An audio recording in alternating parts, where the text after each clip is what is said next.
नमस्कार दोस्तों, स्वागत है हमारे सोशियोलॉजी चैनल पर। इस सेगमेंट में हम लोग बात करेंगे क्वेश्चन नंबर 120 से 150 प्रश्नों पर। पहला प्रश्न लेते हैं। क्वेश्चन नंबर 120 में प्रकट और अप्रकट की बात किसने करी है? तो ये मर्टन ने। मैंने इनके प्रकार्य, अप्रकार्य और दुष्प्रकार की बात करी थी आप लोगों से, ये सब मैं बता चुका हूँ। अगला, कोजर ने संघर्ष को किन आधारों पर बताया है? तो पहला है वास्तविक और दूसरा है अवास्तविक संघर्ष। ये संघर्ष को समाज के लिए सकारात्मक मानते हैं, जबकि स्वयं मार्क्सवादी चिंतक हैं। अगला, कोजर ने संघर्ष के दो प्रकार बता चुका हूँ। मैलिनोव्स्की के प्रकारवाद को मैलिनोव्स्की के प्रकारवाद को बौद्ध को कहा जाता है। बहुत इंटरेस्टिंग क्वेश्चन है। इसको कहते हैं व्यक्तिपरक प्रकारवाद, यानी कि वो इंडिविजुअल पर फोकस करते हैं। उनके अध्ययन का केंद्र है मनुष्य। ये प्रश्न बहुत पूछते हैं। अगला, कौन एक पद्धति क्रिया को उसकी सामान्य और स्वाभाविक परिस्थिति में देखती है?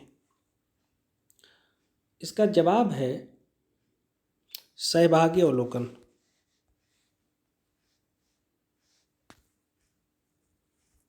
अगला, निम्नलिखित में से कौन एक सह संबंध का प्रकार है? तो सह संबंध का प्रकार है, इसमें होगा रेखीय तथा वक्र रेखीय।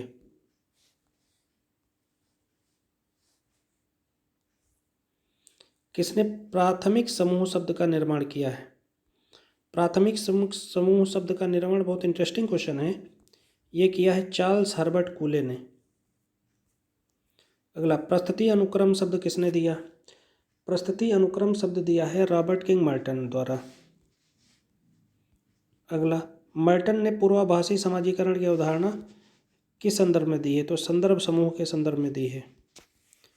अगला, टायलर की संस्कृति की दो मूलभूत चीजें हैं जिन्हें सामाजिक जीवन में दूसरों के संपर्क में आने के दौरान सीखा जाता है। उसमें एक है ज्ञान और दूसरा क्या है? दूसरा है क्षमता। बहुत इंटरेस्टिंग क्वेश्चन है, ऐसे प्रश्न गलत होते हैं, आप लोग याद करिए। अगला, एक व्यक्ति की अनेक परिस्थितियों का समुच्चय क्या कहलाता है? परिस्थिति पुंज कहलाता है। जैसे एक साथ कोई व्यक्ति फूफा, जीजा, नाना, मामा, फादर, पति, पिता, सब कुछ होता है। परिस्थिति और भूमिका एक ही सिक्के के दो पहलू। कमेंट करके बताइए किसने कहा। मार्क्स के संघर्ष के सिद्धांत के केंद्र में क्या है? वर्ग संघर्ष है। वर्ग कितने हैं? दो हैं, पूंजीपति और ये सर्वहारा। अगला, मीड का सिद्धांत किस पर आधारित है? ऑप्शन मन है, इस पर भी आधारित, स्व पर भी आधारित है, समाज पर भी आधारित है, सभी पर आधारित है। अगला, यह किसकी मान्यता है कि विचलन एवं संस्कृति के लक्ष्यों और उन्हें प्राप्त करने के स्वीकृत साधनों के मध्य अंतराल का परिणाम है? बहुत इंटरेस्टिंग क्वेश्चन है। पहला ऑप्शन है मर्टन, मार्क्स, दुर्खीम, पार्सन्स। जवाब जब इसका आप लेंगे तो लगाएंगे मर्टन। विचलन देखो, एक तो यहाँ पकड़ सकते हैं और संस्कृति पकड़ सकते हैं। अब यहाँ पर दुर्खिम इसलिए लगाएंगे क्योंकि दुर्खिम संस्कृति की बात नहीं करते। मान लो आपको कुछ नहीं आता था, स्वीकृत साधन, तो ये जो फंक्शनल ये साधन लक्ष्य, इसमें ये बात करते हैं अनुरूपता, नवाचार, प्रतिमानहीनता, इस सब तरीके की बात करते हैं। अगला, ऑस्कर लेविस के मतानुसार जब निर्धनता अनेक पीढ़ियों में संचारित हो जाती है तो क्या बन जाती है? तो वह बन जाती है संस्कृति। कहते हैं ना, ये हमारी संस्कृति है, भारत की संस्कृति है, इसका हम सम्मान करते हैं, अनेक पीढ़ियों में संचारित हो गई है। अगला, श्वेत वस्त्रधारी या श्वेत वसन अपराधी का कंसेप्ट किसने दिया है? सदरलैंड ने। श्वेत वसन अपराधी कौन होते हैं? जैसे आईएएस ऑफिसर, डॉक्टर, इंजीनियर इत्यादि। ये लोग कैसे अपराधी बनते हैं? जैसे बड़े बड़े घोटाले करना, किसी का मर्डर ना करना लेकिन उसके बदले में और बहुत कुछ करना। अगला, हिंदू विवाह अधिनियम 1955 में सिख, जैन, बौद्ध सम्मिलित करते हुए हिंदुओं को तलाक कानूनी रूप में मान्यता प्रदान करता है, किंतु इसके निम्नलिखित में से में कौन सम्मिलित नहीं है? तो जनजातियां सम्मिलित नहीं, जनजातियां नहीं हैं, इस्लाम नहीं है, पारसी नहीं है, ये सब हैं इसमें। अगला, सामाजिक स्त्रीकरण को डेविस एवं मूर किस रूप में मानते हैं? इसको डेविस एवं मूर मानते हैं प्रकार्यात्मक आवश्यकता के रूप में। अगला, यह किसका विचार है कि जजमानी व्यवस्था गांव को एक स्वयं संपूर्ण समुदाय के रूप में बनाए रखने में सहायता करती है? ऑप्शन ले लेते हैं। तो गाउल का नहीं है, लीच का भी नहीं है, ये विलियम वाइजर का कंसेप्ट है, विलियम वाइजर का। अगला, सोरोकिन ने गतिशीलता के 2 प्रकार बताए, उनमें आपको चुनना है। एक तो है क्षैतिज और दूसरा है लंबवत। अगला, सामाजिक संरचना के प्रक्रियात्मक दृष्टिकोण का पिता कौन है? तो प्रक्रियात्मक दृष्टिकोण के पिता हैं हर्बर्ट स्पेंसर।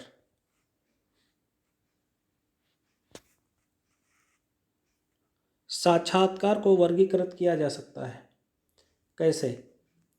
व्यक्तिगत एवं सामूहिक रूप में,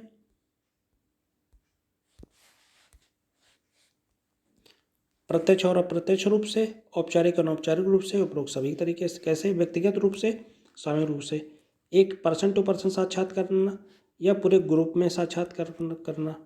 प्रत्यक्ष या प्रत्यक्ष रूप से, प्रत्यक्ष रूप से कैसे? जैसे यूपीएससी का इंटरव्यू, पीसीएस का इंटरव्यू होता है ऐसे, किसी कंपनी में इंटरव्यू होता है ऐसे। अप्रत्यक्ष रूप से कैसे? जैसे आपसे पेपर के माध्यम से, क्वेश्चनियर के माध्यम से जानकारी ली जाए। औपचारिक अनौपचारिक, फॉर्मल मतलब जैसे कुछ साक्षात्कार होते हैं, जैसे आप समझते हैं कि आईएएस का इंटरव्यू फॉर्मल इंटरव्यू, जैसे घर में किसी लड़के को कोई देखने आता है, लड़के वाले, तो वो एक तरीके का अनौपचारिक साक्षात्कार करते हैं, आप क्या बना लेती हैं, क्या कर लेती हैं, कितना पढ़ी हैं। अगला, 141 नंबर क्वेश्चन, समाजशास्त्र सामाजिक समूह का विज्ञान है, किसने कहा है? जॉनसन ने कहा है। 142 नंबर क्वेश्चन, दक्षिण भारत के कुर्ग के सामाजिक धार्मिक जीवन की विवेचना में श्रीनिवास ने किन अवधारणाओं को दिया?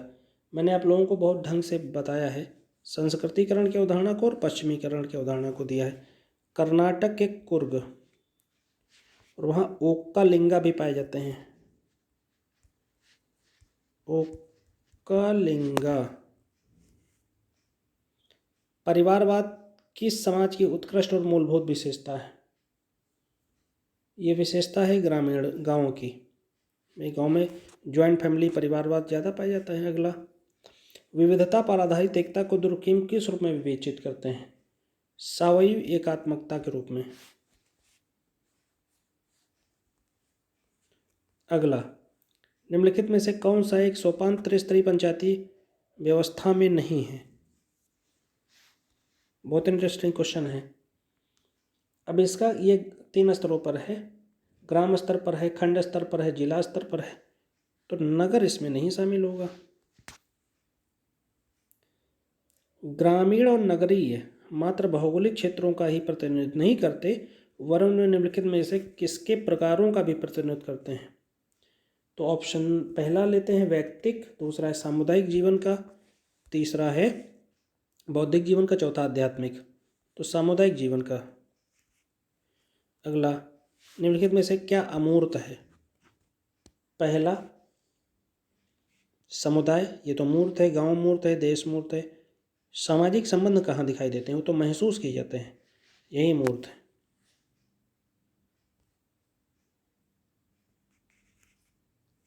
आगे बढ़ते हैं। दुर्खिम के अनुसार निम्नलिखित में से श्रम विभाजन का अमान्य प्रारूप क्या है? तो भाई अमान्य प्रारूप सभी है ये। विशृंखलित श्रम विभाजन मतलब अनप्लान्ड तरीके से, आरोपित, फोर्स्ड श्रम विभाजन एक असामान्य प्रारूप है। ये सभी चीज़ें इसमें शामिल होती हैं। अगला, नौकरशाही के विकास कारणों एवं परिणामों की विस्तृत व्याख्या करने वाले पहले समाजशास्त्री कौन हैं? इनका नाम है मैक्स वेबर। पीछे भी प्रश्न आ चुका है। अगला प्रश्न और अंतिम प्रश्न, जनसांख्यिकी संक्रमण के अनुसार जनसंख्या वृद्धि किन दो स्तरों से होकर गुजरती है? किन स्तरों से होकर गुजरती है? तो स्तर है भैया इसके पांच स्तरों से होकर गुजरती है। इस प्रकार से ये लेक्चर समाप्त होता है। Thank you very much.